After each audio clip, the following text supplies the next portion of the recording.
Ok, donc bonjour à tous et à toutes. Donc, je suis ravi de vous accueillir pour cette journée de lancement de notre politique IPC sans tabac, qui est dédiée au bien-être de tous et à l'arrêt du tabac. C'est la formule consacrée dans notre établissement. Alors, vous le savez, aujourd'hui, en France et partout dans le monde, le 31 mai, il est dédié à la journée sans tabac. C'est ce qu'on appelle le World No Tobacco Day, qui est organisé à l'initiative de l'OMS.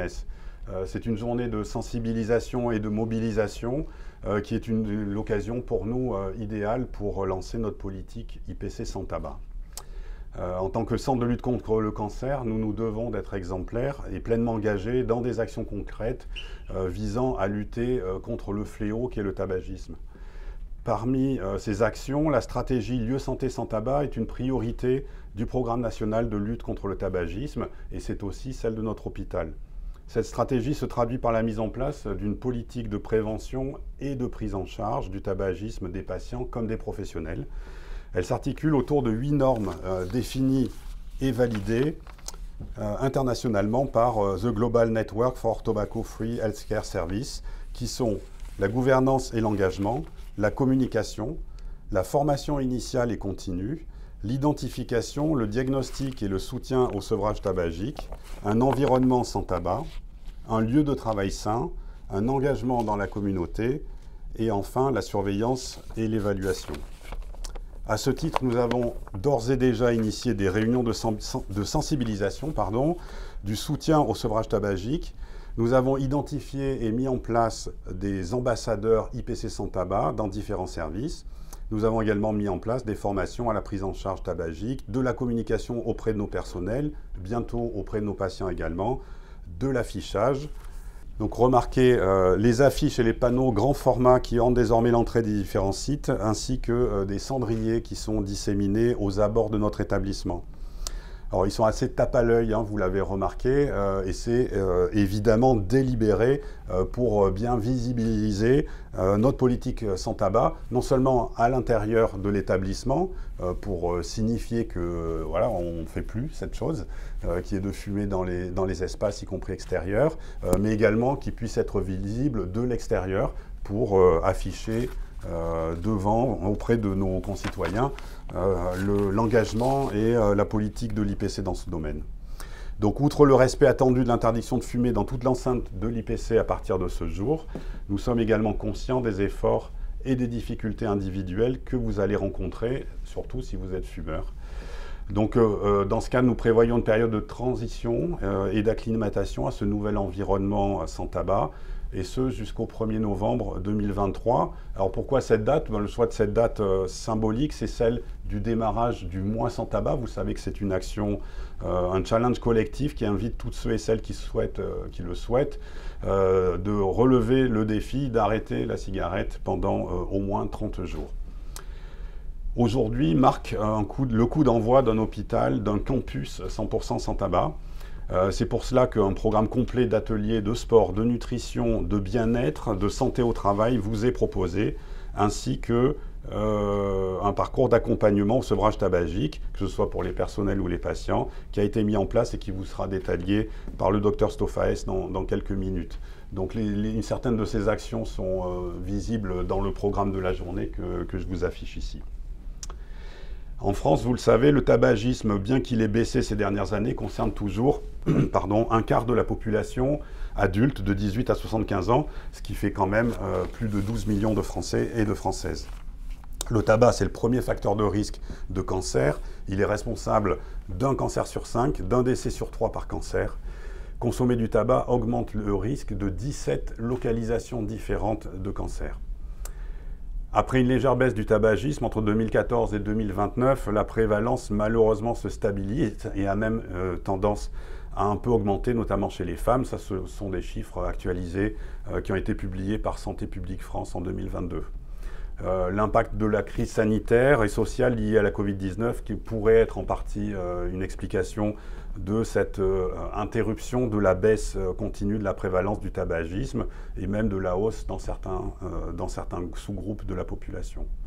C'est aussi ce qu'on a observé au sein de l'établissement pendant la période de crise sanitaire où on a vu un relâchement général. Je vous rappelle qu'il y avait une campagne Hôpital sans tabac qui avait été lancée autour de 2018 et qui avait commencé à apporter des résultats positifs qui ont été rapidement balayés avec l'arrivée du confinement et la crise sanitaire. Là maintenant la crise est passée, donc il faut vraiment s'y remettre, il est temps.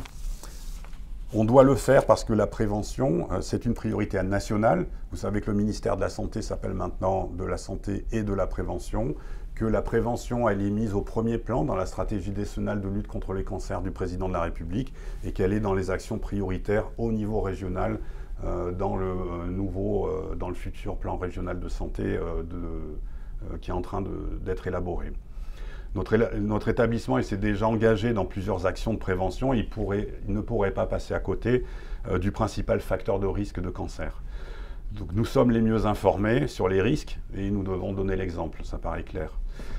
Cette lutte et la prévention, c'est une des raisons d'être de notre établissement, c'est cela qui est en jeu, mais au-delà, ce sont aussi des problématiques d'hygiène, de pollution du site, des incivilités et des risques d'incendie qui sont associés à la consommation de tabac sur le site. On doit aussi le faire parce que nous développons une politique de respect de l'environnement et les impacts environnementaux qui sont liés à l'industrie du tabac sont maintenant bien connus. Ils vous seront détaillés par Martine Vito dans son intervention tout à l'heure. On doit le faire, mais on sait aussi qu'on peut le faire. D'abord parce qu'on l'a déjà fait, c'est ce que je vous rappelais tout à l'heure, par les actions mises en place en 2018 qui avaient quand même porté leurs fruits. Il faut aussi savoir que 60% des fumeurs souhaitent en réalité s'arrêter de fumer pour des motivations diverses qui incluent la santé, le coût financier ou la lassitude vis-à-vis de la dépendance. Donc les restrictions que nous mettons en place, elles peuvent être le petit coup de pouce qui va déclencher l'arrêt du tabac chez le maximum de nos collègues, en tout cas nous l'espérons. Donc cette journée mondiale, c'est l'occasion de lancer toutes ces actions. Elle nous permet à la fois d'expliquer, d'accompagner notre transition vers un hôpital sans tabac, pour laquelle la détermination de la direction sera sans faille. Alors pour l'heure, je vous laisse découvrir le programme complet de la journée qui est présenté sur cette diapositive ici. Il a été concocté par les membres du comité de prévention du tabac, que je remercie. Dans les interventions qui vont suivre dans les prochaines minutes, donc nous avons le plaisir d'accueillir d'abord Martine Vito, qui porte depuis de nombreuses années la lutte contre le tabagisme à l'IPC et qui cède d'ailleurs officiellement sa place comme référente IPC sans tabac au Dr Stofaes, qui prendra la parole ensuite. En tout cas, je tiens au nom de tout l'établissement à la remercier très chaleureusement pour le travail qu'elle a accompli.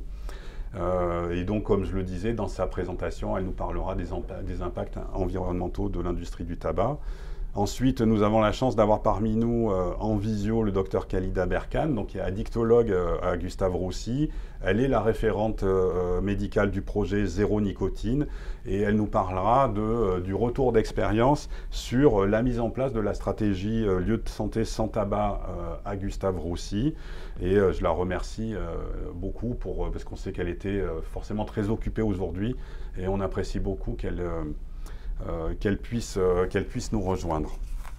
Et puis, en deuxième position, le docteur Stofaes, qui nous parlera plus dans le détail du parcours d'accompagnement sevrage tabagique que nous mettons en place dans l'hôpital. Donc je vais céder la parole à Martine. Bonjour à tous, merci au professeur V pour son introduction et puis pour son soutien qu'il a exprimé concernant la lutte contre le tabac, qui est un domaine où nous devons donc être exemplaires en nous affichant désormais un établissement totalement non-fumeur. Grâce à l'implication de notre direction, grâce à la mobilisation d'une équipe dynamique dédiée, nous avons pu faire aboutir ce projet et j'en profite pour remercier tous ceux qui ont travaillé dans cette dynamique-là. Tout d'abord, le service communication avec Valérie Rivier, le service hôtelier avec Sébastien Rey, Madame Brenning, ses assistantes Amandine et Lucie, le service diététique qui interviendra aujourd'hui avec Madame Alessandrini, la santé au travail avec Martine Francon, le service qualité aussi, qui a travaillé avec nous, avec M. Quaroni. Et je n'oublie pas le Dr Stofaes, à qui je vais céder avec beaucoup de plaisir la charge de cellule de lutte contre le tabac et qui interviendra un peu plus tard. Donc aujourd'hui, Journée mondiale sans tabac, c'est une journée qui existe depuis 1987, organisée par l'OMS. Et pendant des décennies, l'OMS a centré ses messages sur les impacts du tabagisme sur la santé publique. Alors quelques chiffres, 78 000 morts par an en France, 200 morts par jour, pour la plupart liées au cancer, un peu plus loin les maladies cardiovasculaires et les maladies respiratoires. Un fumeur sur 2 décédera d'une maladie en lien avec son tabagisme, c'est quelque chose qui est quand même, qui doit percuter. Et puis fumer, c'est 11 ans de vie en moins. Comme nous sommes dans un centre de lutte contre le cancer, en ce qui concerne le tabac, ben, c'est la première cause de cancer évitable. Et comme l'a dit tout à l'heure le professeur V, c'est pas que le cancer du poumon, on répertorie 17 localisations de cancer directement en lien avec le tabagisme. Alors depuis l'année dernière, l'OMS a évolué dans son discours et on a donc depuis donc l'année dernière un sujet qui revient, qui est celui de l'environnement. En 2022, on a parlé du tabac comme étant un poison pour notre planète, et en 2023, le message de l'OMS, c'est de dire cultivons des aliments, pas du tabac, en raison des crises alimentaires qui sont aggravées par la culture du tabac. Pour reprendre ce qu'a dit le petit film précédemment, la culture du tabac, c'est de la déforestation avec le remplacement de forêts tropicales par des champs de tabac. Quand on sait les conséquences sur le réchauffement climatique de ces forêts tropicales qui sont éliminées sur des très grandes surfaces, c'est dramatique. La culture du tabac, elle monopolise des terres arables, c'est-à-dire des terres qui pourraient être utilisées pour la culture d'aliments.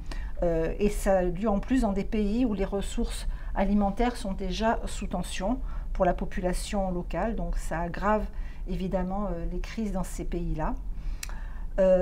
Cette culture, elle va aggraver la pollution de l'air par le séchage des feuilles de tabac qui dégagent énormément de CO2. De même, le transport du tabac pour aller jusque dans les usines et des usines de manufacture jusqu'aux consommateurs, aux buralistes, c'est aussi du transport qui génère du CO2. La culture, elle empoisonne les sols, elle empoisonne les eaux à cause des engrais, des fertilisants qui sont utilisés en très grande quantité, et là aussi dans des pays où les contrôles sanitaires sont quand même pas des plus scrupuleux. La culture du tabac, c'est aussi du gaspillage d'eau, parce que c'est une culture qui consomme énormément d'eau. Donc quand on connaît la crise mondiale de l'eau, là aussi, ça a un réel impact. Et puis en bout de chaîne, on a les déchets. Les déchets avec les mégots qui polluent les sols, l'eau avec des matériaux toxiques qui mettent des années à se dégrader. Et lors des campagnes de nettoyage des plages dans notre région qui ont lieu à chaque saison, on a constaté que les mégots représentaient plus de 40% des déchets ramassés. C'est dur à dire. Voilà, donc si on met quelques chiffres pour reprendre ce qui a été dit tout à l'heure dans le petit film, 60 millions d'arbres de forêts tropicales arrachées, 20 000 hectares de terres arables monopolisées pour la culture du tabac, 84 millions de tonnes de CO2, 22 millions de tonnes d'eau, et ça c'est chaque année. Le message de l'OMS cette année, c'est le contrôle du tabac peut casser le cycle de la pauvreté, aider à éradiquer la famine, promouvoir l'agriculture durable, la croissance économique et prendre mieux en considération le changement climatique. Tout cela pour insister, pour nous dire de continuer à nous mobiliser pour nous-mêmes, pour notre santé, pour notre entourage et pour notre environnement. Je vous remercie. Bonjour à tous, donc je suis le docteur Khalida Berkane, je suis médecin interniste et addictologue à Gustave Roussy. Je vous remercie d'avoir invité le groupe Onco-Addiction que je représente aujourd'hui. C'est un groupe de professionnels de l'addictologie, pluriprofessionnels, puisqu'il n'y a pas que des médecins, il y a des infirmières, des psychologues, des manipulateurs radio et d'autres professions encore, dont le but est de développer les soins, l'éducation et la recherche pour la prise en charge des addictions en cancérologie. Et parmi leurs missions actuelles, l'implémentation de la politique LSST dans les CLCC est une priorité. Donc, j'ai personnellement coordonné le projet Lieu de santé sans tabac à Gustave Roussy jusqu'à sa certification OR en octobre 2021. Et c'est pourquoi je suis là pour vous restituer un petit peu l'expérience. J'ai volontairement pas mis de slide parce que c'est une présentation que j'ai faite de nombreuses fois et voilà, je voulais sortir un peu du cadre des slides pour vous livrer, mais vraiment comme ça naturellement, l'expérience de Gustave Roussy. En fait, le parcours a débuté par la conviction ancienne et profonde de toute une équipe et à sa tête le directeur général de Gustave Roussy. Donc je disais, c'est un parcours qui a débuté par la conviction de toute une équipe, à sa tête le directeur général de Gustave Roussy, pour faire plus et mieux sur la question du tabagisme. En effet, l'établissement proposait une aide individuelle à chaque patient dans son parcours de soins, mais cela était insuffisant. Elle devait absolument se compléter par un cadre symbolique fort, visible, dans lequel le patient pouvait trouver la cohérence nécessaire qui le porterait vers le changement. Notre hôpital, étant le premier centre européen de lutte contre le cancer, ne pouvait plus tolérer le tabac dans sa maison. Toute la littérature confirme que le rôle de ce facteur de risque majeur de cancer est augmenter la morbimortalité des patients, même au diagnostic de cancer. Et l'éloigner et le prendre en charge était absolument nécessaire en prévention primaire, tertiaire, secondaire, mais également tertiaire, qui nous concerne, en tout cas nous dans les CLCC, bien que nos activités s'orientent maintenant également vers la prévention primaire.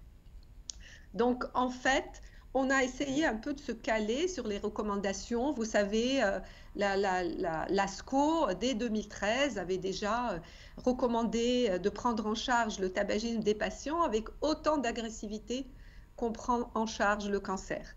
Le Code européen contre le cancer a également préconisé d'éloigner le tabac, de ne pas fumer en tant que professionnel, d'éloigner le tabac de nos structures de soins, d'enseignement et de recherche. Tout cela, en fait, nous motivait et nous conduisait vers une politique d'implémentation d'une structure de soins sans tabac. Il s'agissait également de protéger ceux qui ne fument pas, car ils sont exposés à chaque entrée-sortie de l'établissement à l'épais nuage de fumée qui se propagait jusque dans nos bureaux du rez-de-chaussée, alors qu'il existait à quelques mètres de là un abri fumeur toujours vide. À ce stade de notre projet, l'audit lieu de santé sans tabac, dont parlait votre directeur précédemment, a été un outil d'évaluation et d'aide absolument précieux. Elle nous classait bronze en octobre 2019, après analyse des réponses par le RESPAD, qui est le coordonnateur national de la politique lieu de santé sans tabac, et qui a été à nos côtés jusqu'à notre certification en octobre 2021, et je le remercie de nouveau pour cela.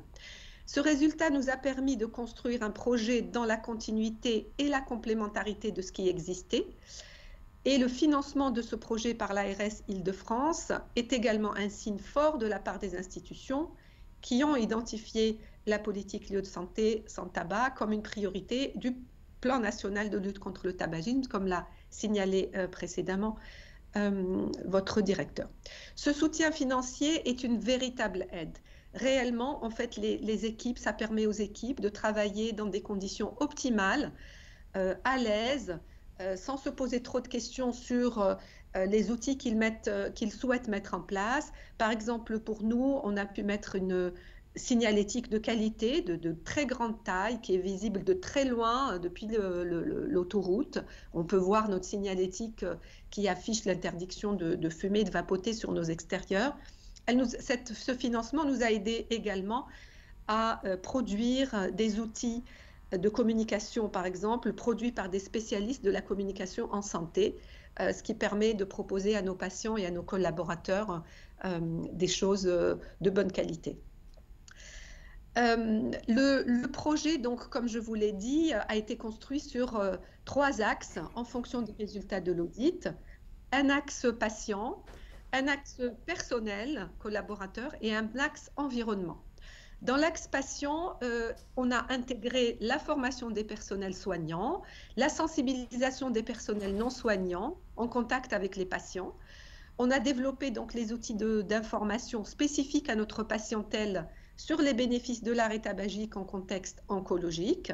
Et on a intégré un cours de tabacologie, plus largement d'addictologie, dans tous les diplômes universitaires dispensés à Gustave Roussy, ce qui permettait d'assurer un peu la formation des oncologues qui venaient donc faire notre DU, par exemple notre DUCC, qui regroupe beaucoup d'oncologues, de radiothérapeutes, et également les autres DU comme le DU douleur, voilà, et pas mal d'autres formations.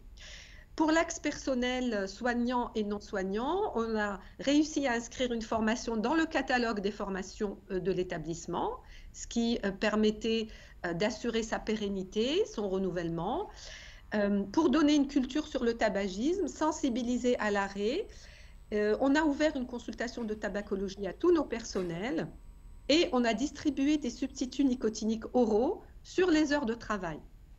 Pour cet axe-là, nous avons collaboré très étroitement avec la direction des ressources humaines, avec la médecine du travail, avec les cadres de santé, véritables relais pour les équipes soignantes, en particulier les équipes de nuit qui sont quand même majoritairement un peu exclues de l'information. Donc il fallait vraiment faire un vrai travail sur les équipes de nuit. Et le service de formation, également la pharmacie qui nous a beaucoup soutenus et beaucoup aidés pour la mise à disposition, par exemple, des substituts nicotiniques oraux sur les heures de travail. C'est quelque chose qui a beaucoup plu à nos personnels qui s'en sont saisis les 3 premiers mois, en tout cas, de la mise en place de la politique. Pour l'axe environnement, nous avons intégré l'interdiction de fumer dans le règlement intérieur de l'établissement, donc avec une délimitation très claire du périmètre où s'appliquait cette interdiction. Nous avons déposé l'abri fumeur qui existait, nous avons déposé tous les cendriers de l'établissement qui ont été remplacés par de la végétation. C'est une question qui se pose beaucoup lorsqu'on discute dans les instances, mais nous avons vraiment insisté et réussi à convaincre que le maintien des cendriers était quelque chose qui véhiculait l'idée de la normativité du comportement tabagique et de la tolérance qu'on pouvait avoir à son encontre. Donc on a vraiment beaucoup expliqué, beaucoup montré les exemples d'autres établissements européens et internationaux, et on a réussi en fait à faire déposer les cendriers. Dans cet axe-là, la collaboration précieuse, étroite avec le service juridique, le service de sécurité, le service qualité et le service de communication, toujours pour toutes les actions. En ce qui nous concerne, un choix stratégique a été de privilégier la mise en place de l'axe environnement avant les autres axes qui finalement devaient être complétés parce que c'était des axes qui existaient déjà. Donc nous avons fait le choix d'appliquer d'abord, de commencer par cet axe et de faire appliquer l'interdiction de fumer sur nos espaces parce que ça permettait en fait de créer le cadre dans lequel les autres axes pouvaient se développer beaucoup plus librement. Donc à cette étape, la communication interne et externe a été cruciale. C'était des présentations directes du projet aux différentes instances, des affichages de phase 1 qui annonçaient donc l'arrivée de l'interdiction, donc qui ont eu lieu à peu près 1 mois et demi avant la mise en place de l'interdiction, des mails réguliers aux collaborateurs, des échanges informels, des modifications de nos supports de communication, comme le livret d'accueil par exemple, et également en ligne sur notre site internet. Alors oui, effectivement, à cette étape-là, Il a été question de libertés individuelles, du choix de chacun de prendre les risques pour sa santé comme il le souhaite, que les patients sont déjà malades et qu'on allait leur imposer des contraintes, que les personnels sont stressés et qu'on allait les stresser encore plus. Donc, toutes ces questions ont été débattues dans les différentes instances, dans les différents moments d'échange.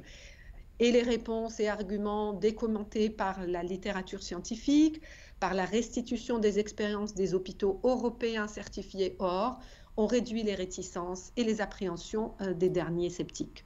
Donc ça s'est vraiment plutôt bien passé. Ce que nous avons fait, c'est qu'au niveau des instances, nous avons fait voter le projet à main levée, ce qui nous permettait après de nous appuyer sur le soutien, la validation donc des instances comme les instances syndicales par exemple. En parallèle, l'équipe de coordination du projet s'est engagée vis-à-vis de ces instances à fournir une information ciblée, récurrente et actualisée à toutes les catégories de personnel, médico-soignants, techniques, ainsi qu'aux usagers sur la finalité de cette interdiction au regard des enjeux de santé publique, son caractère normatif et les sanctions prévues en cas de non-respect. D'apporter également au personnel et aux patients tout le soutien nécessaire à l'application effective de l'interdiction de fumer, en particulier en leur proposant d'accéder à tous les programmes d'aide au sevrage tabagique dans l'établissement, mais également sur le territoire national, ainsi que des informations sur les méthodes alternatives d'arrêt qui circulent un petit peu partout dans les médias. D'assurer également la formation du personnel, leur permettant de relayer et de rappeler l'information auprès de nouveaux personnels accueillis dans l'établissement, mais également de corriger rapidement, sans hésitation ni exception, toute tentative de contournement de ce nouveau règlement intérieur. C'est ainsi que nous avancions convaincus et confiants grâce à l'adhésion de nos patients et de celle de nos personnels qui ont été confirmées par des enquêtes locales que nous avons menées et qui revenaient très majoritairement en faveur de l'application de cette interdiction de fumer. Notre lancement officiel a eu lieu le 21 août 2021, une petite fenêtre entre deux confinements à l'époque, mais qui nous a permis d'observer les changements de comportement des fumeurs parmi nos patients, visiteurs et collaborateurs, qui respectaient en grande majorité l'interdiction de fumer. Nous avons pu observer les retours positifs des non-fumeurs parmi nos patients et nos collaborateurs également, qui inscrivaient donc des mots sur les questionnaires de satisfaction. Et la question qui revenait souvent, c'était « Pourquoi ne l'avez-vous pas fait plus tôt ?» Aujourd'hui, à 17 mois de cette certification, donc je ne vous détaille pas le processus, vous le trouverez sur le site du Global Network for Tobacco Free Healthcare Services. Donc, à 17 mois de cette certification et après la crise sanitaire, il faut poursuivre la communication, renouveler les formations, convaincre les nouveaux dirigeants parce que, comme tous les établissements, nous avons eu des turnovers suite à la crise sanitaire. L'équipe coordonnatrice poursuit ses réunions trimestrielles pour améliorer encore chaque axe du projet, évaluer les actions entreprises, analyser les manquements, proposer des solutions adaptées, toujours en concertation, mais avec la conviction que les mesures coercitives font partie des solutions, parce que nous le savons, c'est quelque chose de compliqué qui doit se maintenir. Et les mesures coercitives, comme le dit d'ailleurs l'OMS dans son plan, dans sa convention cadre, les conventions coercitives font partie des solutions. Donc en conclusion, la mise en place d'une politique lieu de santé sans tabac dans les établissements de santé et en particulier dans les CLCC semble aujourd'hui évidente pour la majorité des équipes soignantes. Par contre, le soutien complet de la direction est une condition sine qua non pour le succès de son implémentation. Cette politique protège les patients et les personnels. Elle contribue au contrôle de l'épidémie tabagique en limitant les méfaits et les coûts, parce que finalement, quand on parle de liberté individuelle, finalement, la facture est présentée quand même à la société pour soigner les méfaits somatiques et également sociaux et professionnels de ce tabagisme. Ces coûts sont un véritable fardeau pour la société. C'est environ 28 milliards par an qui sont dépensés pour contrôler les maladies et toutes les maladies, les arrêts maladie, les hospitalisations pour cancer et toutes les autres pathologies. Et également, cette politique permet d'entrer en cohérence avec les plans de santé qui remettent la prévention au premier plan. C'est également le cas du rapport du Haut Comité de la Santé paru là récemment en mars 2023 qui remet la prévention au premier plan. C'est une politique qui est donc fortement soutenue par les ARS, par ce financement très précieux. Elle est accompagnée par le RESPAD qui apporte son expérience et son accompagnement vers la certification. Elle est également maintenant aidée par les établissements précurseurs. En conclusion, je vous souhaite un succès complet dans votre démarche lieu de santé sans tabac et je vous attends sur la liste des certifiés or français au réseau mondial des établissements de santé sans tabac. Je vous remercie. Donc, pour ceux qui ne me connaissent pas, Louise Tophaes, je suis pneumologue et cancérologue thoracique. Oui, bien sûr. Donc, je suis cancérologue thoracique et pneumologue. Donc, on est directement concerné par le tabac parce que ce n'est pas que des cancers, c'est aussi des maladies souvent sous-diagnostiquées et souvent très morbides, comme la BPCO ou de l'emphysème. Et donc, l'objectif là maintenant, c'est de vous présenter un petit peu les avancées qu'on espère faire jusqu'à novembre, le mois sans tabac, puis à l'avenir. Et pourquoi d'abord? Pourquoi ça? Parce qu'on veut satisfaire à la certification EECI et pour cela, il faut avoir une politique de lutte contre le tabac solide. Et donc à rebours, on doit passer par cette certification du RESPAD et donc LSST qui fait office de lieu sans tabac, lieu de santé sans tabac, et avec ces trois objectifs principaux, donc l'identification, l'évaluation et l'orientation du tabagisme et des patients tabagiques. La consultation qui aura lieu donc un vendredi sur deux, dont je m'occuperai, aussi bien pour le personnel que pour les patients, visera donc à estimer les difficultés au sevrage, initier un parcours, dépister surtout les comorbidités, initier un traitement adapté et éventuellement une orientation auprès du médecin traitant ou d'un centre de lutte contre les addictions. Pour l'orientation, donc c'est vraiment à diffuser, je le diffuserai par mail, c'est pour les autres praticiens, ça sera donc un vendredi sur deux toute la journée. Pour les patients, donc ce sera à la demande de leur praticien. Pour une consultation de tabacologie via le BRV, ça sera en visio ou en présentiel selon plusieurs paramètres. En fait, s'il y a beaucoup de comorbidités, je peux les voir en présentiel pour faire le dépistage des comorbidités donc. Et si un projet interventionnel est prévu pour favoriser un sevrage rapide, et comme vous le disiez, plutôt agressif, comme on le fait avec nos cancers en temps normal, et en visio, surtout si les patients sont éloignés, s'ils ont déjà un contact, et s'ils souhaitent juste raffermir un peu leur volonté de sevrage. Pour les agents de l'IPC, c'est à leur demande via le BRV pour une consultation en présentiel.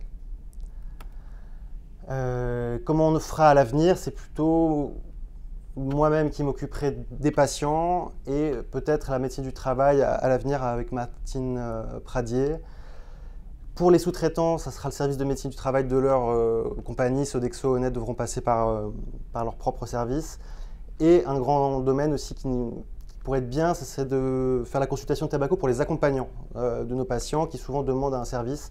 Pour l'instant, ils seront probablement orientés vers l'EXAPA et leurs médecins traitants respectifs. Une des choses qui pourrait être bien d'être mis en place, c'est via IPC Connect. Vous savez, on a des parcours patients qui peuvent être lancés lors de leur inscription, que ce soit du bénin, du malin ou des consultations simples. Vous avez un parcours de base qui est proposé à ces patients et on aimerait rajouter cette question, c'est fumez-vous ou avez-vous fumé? Parce qu'on pense qu'avec cette simple question, si on se base sur des chiffres de 2021, on pourrait avoir jusqu'à identifier 3000 patients qui passent par l'institution qui seraient fumeurs. Et pourquoi? Parce qu'on a 12 000 patients par an à peu près, tout venant, bénin malin, et une fracture numérique, 20% des patients n'utilisent pas l'application. Et on sait qu'en PACA, c'est un peu plus que la moyenne nationale, on est à 30% de fumeurs. Si jamais la réponse est oui, il y aurait un parcours sur leur téléphone ou sur leur tablette qui leur demanderait, qui évaluerait avant tout l'intensité du tabagisme, c'est-à-dire le nombre de paquets années, le début du tabagisme, si jamais il y a eu un sevrage, combien de temps. Ça pourrait nous servir dans l'avenir pour le dépistage du cancer du poumon qui est à l'étude actuellement. Et la deuxième question, le deuxième questionnaire, c'est des auto-questionnaires validés pour le dépistage des comorbidités. Ça peut être le trouble du sommeil, ça peut être la BPCO, et avec ces données, selon la typologie de nos patients, on pourrait les orienter soit directement en consultation à l'IPC, soit leur adresser un courrier pour les orienter vers leur médecin traitant ou éventuellement à XAPA. C'est quelque chose qu'on pourrait réaliser d'ici novembre, ce qui nous permettrait donc d'identifier tous nos patients fumeurs et de leur proposer une solution pour satisfaire donc aux critères OSCI. Des choses aussi qui seront amenées à changer, c'est la mise à disposition des traitements en intra-hospitalier des substituts de la nicotine. Pour l'instant, c'est à cause de pénuries pour le Champix, la varenicline, ou une absence de remboursement pour le Ziban. La seule arme pour l'instant réelle, c'est en plus des thérapies comportementaux-cognitives, c'est les substitutifs de la nicotine. Actuellement, ils sont en dotation dans les services. Normalement, vous avez dû les voir arriver en cas en oncologie médicale. Dans les services de chirurgie, j'irai m'en assurer, mais probablement que oui aussi. Ça a été vu avec la pharmacie qui aussi nous aide beaucoup. Un des projets, c'est permettre en fait l'exercice du droit des infirmiers diplômés d'État qui peuvent prescrire depuis 2016 les substituts de la nicotine. Donc bien sûr, ça doit passer par de la formation, ça doit passer par une volonté du personnel de pouvoir prescrire donc, ces substituts de la nicotine. Pour ça, il faudra aussi qu'on mette en place des indicateurs. En ville, il faut savoir qu'il y a eu au début un remboursement forfaitaire de 150 €. Maintenant, c'est complètement fini, mais il y a une prescription de droit commun, 65% remboursé en officine. Donc voilà maintenant comment on rembourse en fait les substituts de la nicotine. Sur Hôpital Manager aussi, vous allez voir apparaître probablement des modifications. Il va y avoir une meilleure identification de nos patients. Vous pouvez désormais, en passant par le petit plus que vous avez en haut de votre logiciel, afficher que votre patient est fumeur, ce qui permettra de faciliter la prescription de substituts de la nicotine. Normalement, ce tag devrait apparaître aussi s'ils sont inclus dans le parcours PAST dont je vous parlais à l'instant. Chaque patient qui rentre en hospitalisation de jour ou complète a une macro-cible qui est remplie et maintenant on pourra donc les identifier via le Hôpital Manager par service. On pourra identifier les patients fumeurs pour que les médecins puissent savoir exactement quel patient est susceptible de bénéficier d'un traitement substitutif au cours de son hospitalisation. Le formulaire qu'on utilisait jusqu'à maintenant servira surtout à avoir les informations donc, du parcours PAST pour l'identification de l'intensité du tabagisme. La prescription, elle est simplifiée pour les médecins pour le moment. Ce n'est pas accessible à l'infirmerie, mais ça devrait le devenir. Sur les dispositifs qu'on a ici à l'Institut, donc les patchs et les Nicopass. Donc c'est un traitement de fond en fait, vous collez 24 h sur 24, puis le Nicopass lors de l'envie de fumer. Et on arrive sur la conclusion, donc c'est l'organisation que vous voyez du comité de prévention du tabagisme. On est très nombreux dans l'Institut en fait, à faire partie de ce comité. Pour, comme vous le disiez, c'est faire participer tout le monde et surtout que ce soit consultatif, que tout le monde puisse donner son opinion, son avis sur les mesures qu'on doit prendre. Et donc ça va de la DSIO, nous avons nos référents qui nous permettent de mettre à jour l'intranet, par la pharmacie, par les médecins et bien sûr par la surveillance de la qualité et l'évaluation de la qualité de nos démarches. Les ambassadeurs dans chaque service qui nous permettront d'être le premier relais et le premier retour aussi des difficultés que peut avoir le personnel. Et volontairement, donc, la programmation des interventions du comité est cyclique, parce qu'il faut refaire, faire et refaire. C'est toujours agir. Et c'est donc voilà, de réunions trimestrielles, quadrimestrielles pour préparer les interventions au cours de l'année qui seront donc, désormais mises en place. Et donc c'était la fin de mon intervention pour mieux indiquer les démarches qui seront entreprises à l'avenir à l'Institut. Et je vous remercie. Merci Martine pour tout le travail déjà fourni. J'espère pouvoir continuer au même niveau. Merci beaucoup. Et Madame Berkane, je ne sais pas si à l'Institut, si à Gustave Roussy, vous avez aussi utilisé, je crois que vous avez un système de IPC Connect, je ne sais pas si vous avez quelque chose d'équivalent, une méthode informatisée pour pouvoir identifier les patients fumeurs. Identifier, en fait, pour les patients hospitalisés, c'est systématique, c'est une macro-cible d'entrée. Qui, si vous ne la complétez pas, vous pouvez pas valider votre page d'accueil. Donc pour les patients hospitalisés, pour les patients non hospitalisés, on a un système en fait un parcours, c'est-à-dire qu'à chaque consultation d'oncologie, si le patient est fumeur, il y a via le système informatique une demande qui arrive à notre secrétariat immédiatement. D'accord, il y a une alerte. Alors après, nous, on essaye quand même de former les oncologues pour qu'ils prennent en charge. Vous avez donné le chiffre de fumeurs. En fait, nous, on arrive normalement sur des patients qui sont compliqués à sevrer, chez lesquels c'est pas simple. Soit c'est des polyconsommateurs, soit il y a eu échec d'une tentative par l'oncologue. On essaye beaucoup d'impliquer les oncologues médicaux et chirurgiens pour qu'ils prescrivent à la première consultation. Vous avez parlé tout à l'heure d'agressivité. Dès qu'ils voient un patient la première fois, qu'ils repèrent le tabagisme, il y a une ordonnance qui est mise à leur disposition dans le système, qu'ils peuvent imprimer et juste cocher la substitution qu'il faut, avec donc le test, la mini-Fagerström qu'ils font, et une prescription qui est faite à la première consultation des oncologues. Et ils vont nous adresser que les patients plus compliqués, parce qu'effectivement, on a une population, nous, on a 30 000 patients par an sur Gustave Roussy, et beaucoup de fumeurs, forcément. Donc, on n'arrive pas en première ligne. On a tout fait pour former nos collaborateurs médecins, oncologues, anesthésistes, à identifier et à faire le premier traitement.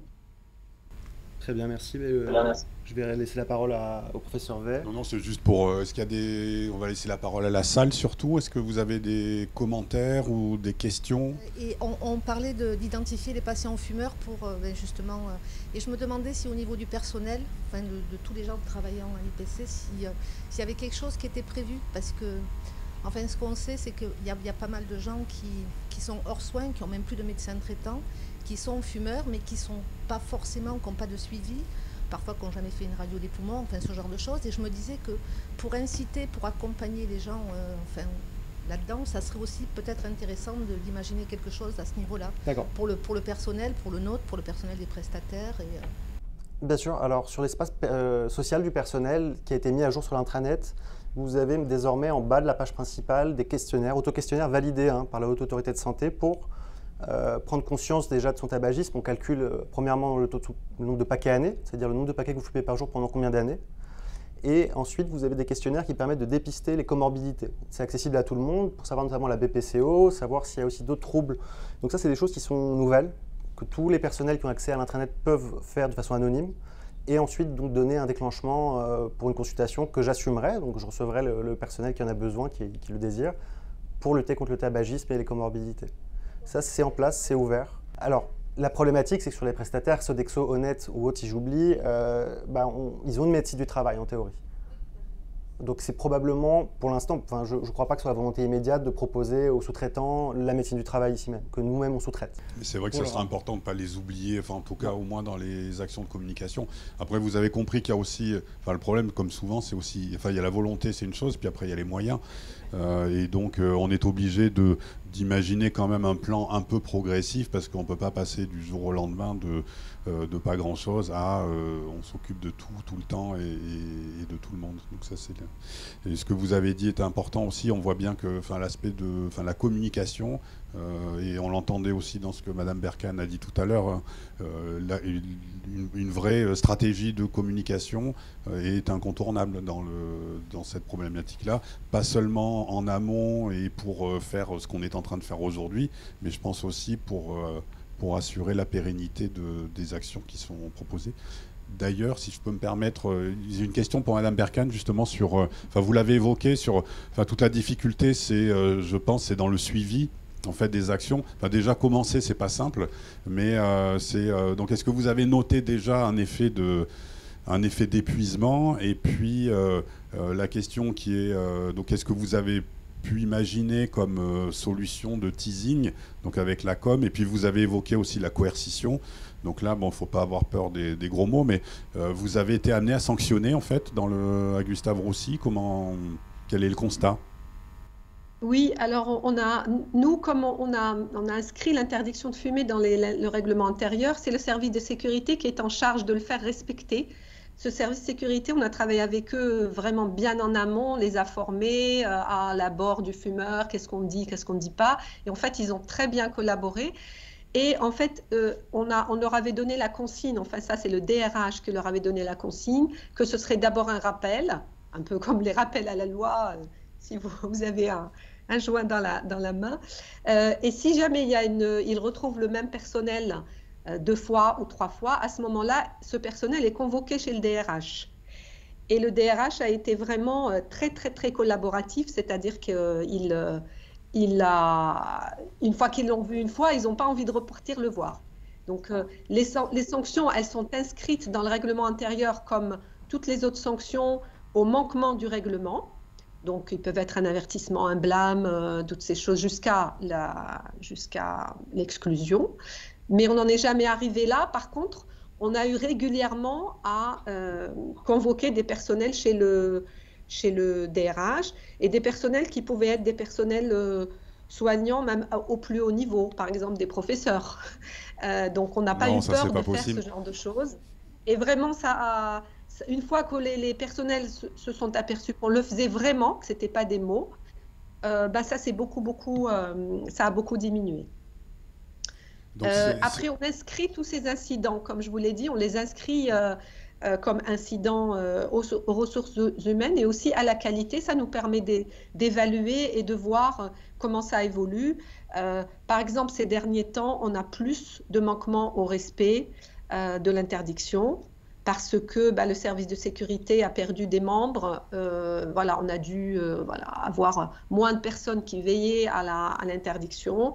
On a eu des problématiques aussi au niveau, des têtes du COPIL, c'est-à-dire que la directrice du département de la logistique immobilière, qui était notre référente au plus haut niveau de la direction, est partie. Elle n'a pas encore été remplacée. Donc, on a quelques difficultés ces derniers temps.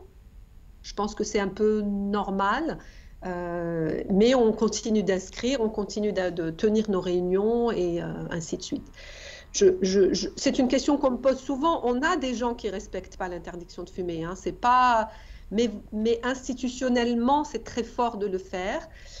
Et ce sont des personnes qui vont aller fumer, mais qui ne vont pas aller devant l'entrée. Ils savent qu'ils sont contrevenants à une règle. Et donc, ça n'a rien à voir, quand vous arrivez maintenant à Gustave-Roussy, ça n'a absolument rien à voir avec notre vécu avant août 2021. Oui, ça, je crois que c'est important de le rappeler, effectivement, que l'idée, c'est pas d'être dans la radicalisation et dans l'autotalitarisme où, effectivement, de toute façon, des récalcitrants, des rebelles, il y en aura toujours. Donc, mais évidemment, l'idée, c'est effectivement de faire disparaître cette mauvaise habitude d'avoir un attroupement devant les entrées où en fait, il faut se faufiler dans un rideau de fumée pour pouvoir pénétrer dans l'hôpital, ce qui est quand même là, je trouve, une gêne pour tout le monde, y compris d'ailleurs pour les fumeurs quand ils ne sont pas en train de fumer. Donc je crois que ça c'est important. Absolument. Absolument. Après, moi, si je peux vous livrer juste une suggestion, c'est d'être très ferme au départ. Parce que si on annonce une action, qu'on met des affiches, et que dans les jours qui suivent, 2e, 3e, première semaine, les gens fument et que personne ne vient leur dire « Monsieur, c'est interdit » ou « Madame, c'est interdit », c'est fichu. Vraiment. Et ça, vraiment, c'est des retours que j'ai eus, par exemple, des hôpitaux européens, par exemple Barcelone, avec lesquels on a été en contact, qui ont été certifiés eux, déjà, il y a plusieurs années. C'est vraiment très important que d'emblée, on montre la fermeté, que c'est un vrai projet et qu'on n'a pas perdu tout notre temps et tout l'argent public pour que ça revienne tranquillement, sournoisement s'installer. Puisque on a aussi quelques patients fumeurs. Comment vous avez pu, malgré la communication, on sait qu'on va avoir des patients assez réticents, comment la communication est passée avec eux, avec votre équipe de sécurité? Alors, les patients, la communication, elle a concerné nos collaborateurs, donc comme je vous l'ai détaillé tout à l'heure. Pour les patients, c'est l'affichage, en fait, qui a été le moyen. On avait mis des affiches énormes qui annonçaient avec un numéro de téléphone pour contacter si on veut avoir d'autres informations. Et elle est passée aussi beaucoup par les soignants et tous nos personnels d'accueil, parce que les patients arrivaient et voyaient ces grandes affiches qui disaient « vous ne fumerez plus » sur les extérieurs de Gustave-Roussy, posaient des questions et avaient des réponses sur oui, vous serez soutenu, oui, on va vous aider, pendant l'hospitalisation, vous aurez à disposition des substituts, il y aura des spécialistes pour venir vous voir. Voilà, ça s'est passé comme ça. Et honnêtement, on a eu beaucoup moins de problèmes avec les patients qu'avec les collaborateurs. Les patients vraiment se sont pliés. En fait, ils disaient eux-mêmes on ne va pas fumer alors qu'il y a une équipe qui s'occupe de nous, qui essaie de nous sauver la vie. Enfin, ils ont vraiment très bien collaboré. Et surtout, comme je vous l'ai dit, on a fait une enquête interne. On a distribué un questionnaire à des centaines de patients et vraiment 92%, je pense que le chiffre est exact, disaient que c'était absolument nécessaire. Et même il marquait « je suis fumeur, mais je suis d'accord avec votre démarche ». Donc vraiment, la crainte par rapport aux patients, elle n'est pas compliquée. Après, on a appliqué avec beaucoup d'humanité. Nous avons un service de soins palliatifs et par exemple, nos patients en fin de vie étaient même accompagnés par nos personnels s'ils souhaitaient fumer une cigarette. Donc voilà, on appliquait les choses, mais avec humanité, avec compréhension, là, il n'y a pas... essentiellement vis-à-vis de nos fumeurs. On a été beaucoup plus ferme avec nos collaborateurs pour les inciter à l'exemplarité, qui est vraiment quelque chose de très, très important. Les blouses blanches qui fument, ça brouille les messages des patients, ils ne comprennent plus, ils sont confus, on leur dit qu'il ne faut pas fumer, ils voient les infirmières, les médecins fumer, c'est très compliqué. Donc on a beaucoup appuyé sur cet aspect-là. Et pour les patients, franchement, on n'a pas eu beaucoup de soucis avec les patients. Plus avec peut-être les prestataires, comme vous en parliez tout à l'heure.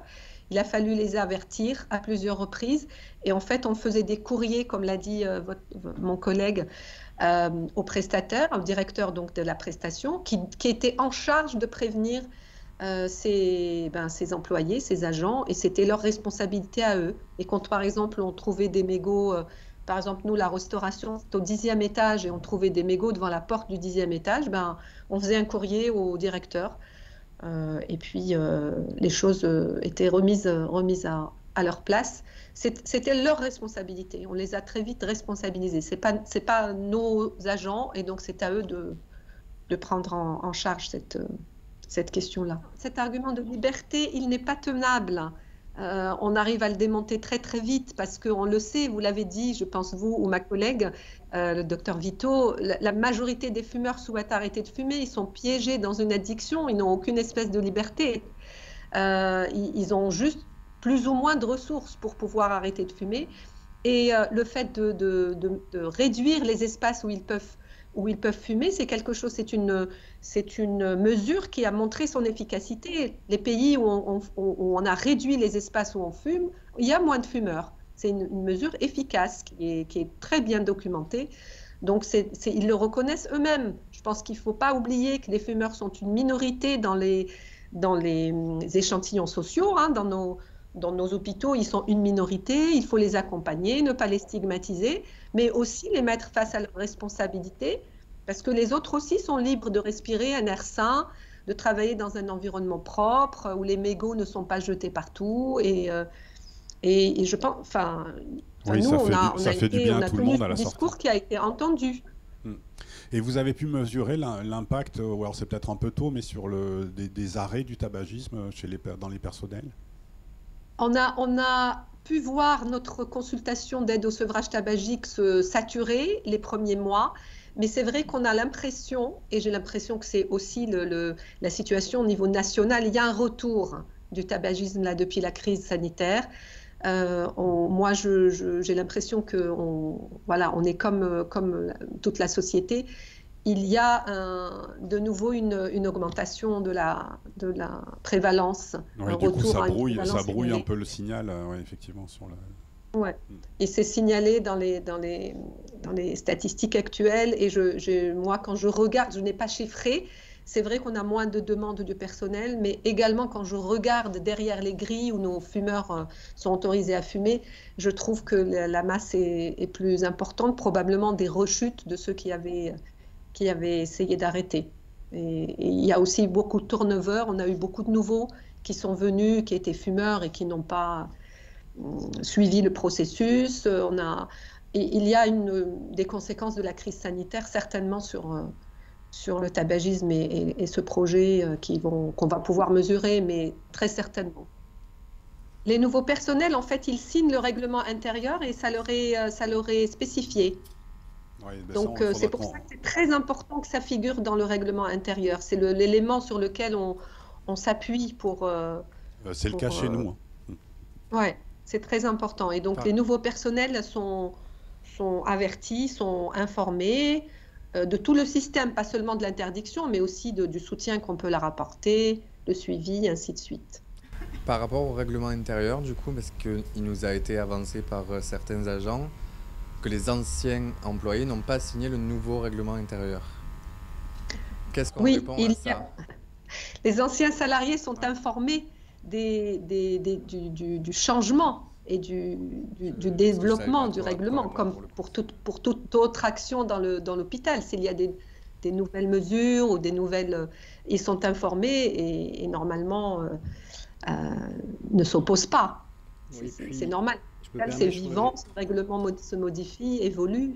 Je crois qu'il y a quand même la loi E20 qui a interdit de fumer sur les lieux rassemblant du public. Donc c'est une loi qui ne fait pas partie comment on appelle ça, de la charte de l'établissement. Hein. Ça reste une interdiction par la loi sous menace d'amende, mais ce qui n'arrivera pas. Hein, mais c'est les lieux rassemblant du public. Sur les extérieurs, en fait, le seul article sur lequel on s'est appuyé, nous, c'est le fait qu'on a des mineurs. Parce que l'interdiction de fumer dans la loi E20, c'est les lieux clos et couverts, alors que nous, on fait l'interdiction sur les extérieurs. Et cette loi, elle s'étend aux extérieurs si on reçoit des mineurs. Et donc, on l'a utilisé aussi dans nos arguments. Comme on a des AJA, vous avez de la pédiatrie. Oui, on a de la pédiatrie, enfin pas vraiment de la pédiatrie, mais des jeunes adultes, des adolescents, donc moins de 18 ans, et ça fait partie... Ça fait partie, effectivement, cet article permet aussi d'avoir un argument juridique solide, de dire que l'interdiction peut s'étendre aux extérieurs si on reçoit des mineurs. Une dernière question, c'est par rapport au vapotage, c'est-à-dire les vapoteuses, savoir si ça allait être autorisé ou pas, ou une aide, un accompagnement à l'arrêt du tabac, voilà. Alors l'accompagnement à l'arrêt du tabac personnel passera par deux moyens, c'est la disposition de gomme, donc ça va mettre un peu de temps à se mettre en place pour la formation des IDEP probablement. Et bien sûr, il y a la consultation, comme je vous l'ai dit, on pouvait demander au BRV pour le personnel pour l'aide à l'arrêt. Ensuite, pour répondre à la question plus spécifique sur le vapotage, je ne sais pas comment a fait Gustave Roussy. Nous, on a proposé, bon, évidemment en intérieur, c'est strictement interdit. À l'extérieur, il y a une tolérance. Je ne sais pas si c'est partagé par Gustave Roussy, mais nous, c'est une stratégie qu'on adopte au moins jusqu'à novembre, le mois sans tabac, qui sera soumis à la concertation en réalité et aux nécessités, bien sûr, pour nos certifications. Sur Gustave Roussy, on a interdit de fumer et de vapoter en même temps. Ça a donné lieu à vraiment beaucoup de débats, beaucoup de réflexions et beaucoup de recherches bibliographiques. Et on s'est dit que dans notre position de CLCC et au vu des connaissances actuelles, on se devait d'appliquer plutôt le modèle de la précaution. Surtout qu'on a beaucoup d'ORL, nous, et que les données semblent dire que c'est essentiellement au niveau des VADS que le vapotage poserait un problème sur le plan oncologique. On voulait aussi, comme on a de la pédiatrie, dénormaliser le vapotage, qui est quand même un mode d'entrée dans le tabagisme pour les jeunes. Ça aussi, c'est très documenté. Et par ailleurs, sur le plan aussi un peu social, les vapoteurs descendaient prendre leur pause avec les fumeurs et on ne voulait pas cloisonner, de dire les vapoteurs, vous pouvez rester dedans et les fumeurs dehors. On s'est dit que les vapoteurs étaient aussi des personnes qui amenaient les fumeurs à arrêter de fumer et aller vers le vapotage, qui est une bonne chose. Et donc, on a décidé que ce serait plutôt comme ça. Et quand on avait posé la question dans notre enquête, les personnels répondaient que non, ils souhaitaient sortir comme les fumeurs. Donc, on l'a fait et on n'a vraiment eu aucun problème. On était très à l'aise avec ça. On a été beaucoup attaqués par les fans de la vapoteuse, énormément. Mais on a répondu, on a des réponses qui tiennent la route sur le plan aussi bien scientifique, professionnel. Voilà, donc on a interdit d'emblée parce que vous savez, de ce que j'ai compris dans les établissements que j'ai questionnés, quand vous voulez faire les choses difficiles et que vous les faites en 2 phases, c'est très compliqué. Et en fait, on a préféré trancher dans le vif. c'est compliqué de dire aux gens, vous pouvez faire ça, et puis après de nouveau leur dire, non, finalement, vous ne pouvez pas. Et que ce soit pour les cendriers, les abris fumeurs, les choses comme ça, on a préféré faire les choses d'emblée, normaliser le fait que il n'y a pas de cigarettes dans les établissements de santé et que c'est ça qui devrait se faire et que c'est ça qui est bon pour nous tous.